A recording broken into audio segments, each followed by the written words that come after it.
Sejumlah emak-emak di Kabupaten Muna, Sulawesi Tenggara, mengamuk hingga berusaha merusak mobil dinas pemerintah. Insiden tersebut terjadi pada Senin, tanggal 30 Agustus tahun 2021, siang. Mobil dinas milik Pemda Buton Tengah bahkan diinjak-injak dan digulingkan.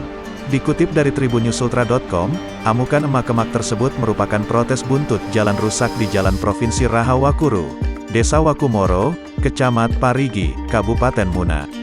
Puluhan emak-emak ini turun ke jalan sejak Senin pagi, dan membawa spanduk bernada protes jalan rusak yang tak juga diperbaiki. "Mana janjimu Bupati, Gubernur?"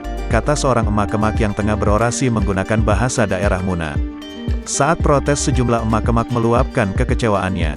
Beberapa di antara mereka, bahkan ada yang naik ke atas mobil dinas pemerintah daerah atau Pemda Buton Tengah, Buteng, DT 1027Y lalu menginjak-injak mobil dinas hingga kondisinya terlihat penyok.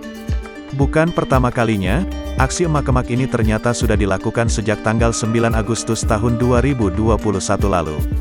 Saat itu mereka membangun pondasi di tengah jalan, dengan harapan pemerintah segera mengaspal jalan tersebut. Seorang warga bernama Kasman menjelaskan, pondasi tersebut dibuat sebagai simbol kekecewaan pada Pemprov Sultra. "Jadi masih ada akses kami siapkan untuk mobil ambulans, motor, atau mobil yang mengangkut orang sakit," ujarnya. Kasman menjelaskan, ia akan berhenti melakukan aksi protes apabila pemerintah segera memperbaiki jalan.